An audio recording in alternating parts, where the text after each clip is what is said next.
તો આપણી સાથે આજે 36 વર્ષના પેશન્ટ છે. શું તકલીફ હતી ભાઈ તમને? મારે 4-5 વર્ષ પહેલા પગમાં ફૂટ કોન્સ આવેલા હતા અને બંને પગમાં થઈને 7 થી 8 કણી હતી. અને એનું જ્યારે મેં એલોપેથી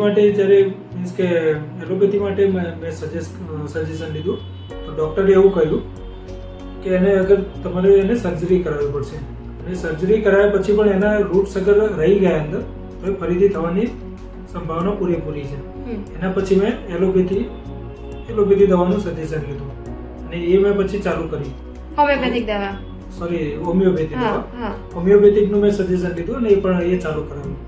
તો લગભગ 2 થી 2.5 મહિના જેવું મેં એ દવા ચાલુ રાખી અને ફાઇનલી મારા ફૂટ કોન્સ રૂટમાંથી જ નીકળી ગયા અને અત્યાર સુધી કોઈ તકલીફ નથી. 2 થી 2.5 મહિનામાં બધા જ તમારા બધી કણી નીકળી ગઈ? 100% નીકળી ગયા. આજે એ વાતને કેટલા વર્ષ થયા? 4-4.5 વર્ષ થઈ ગયા. હવે એક પણ થઈ નથી ફરી કણી? કોઈ પણ નહીં. અને હવે શેની તકલીફ છે? એસિડિટીની? હવે મારે એસિડિટીની તકલીફ છે અને સ્ટોનની છે. તો એની પણ મારે અત્યારે દવા ચાલુ છે અને એસિડિટીનું પણ લગભગ મારે 1.5 મહિનો થઈ ગયો દવા લીધે.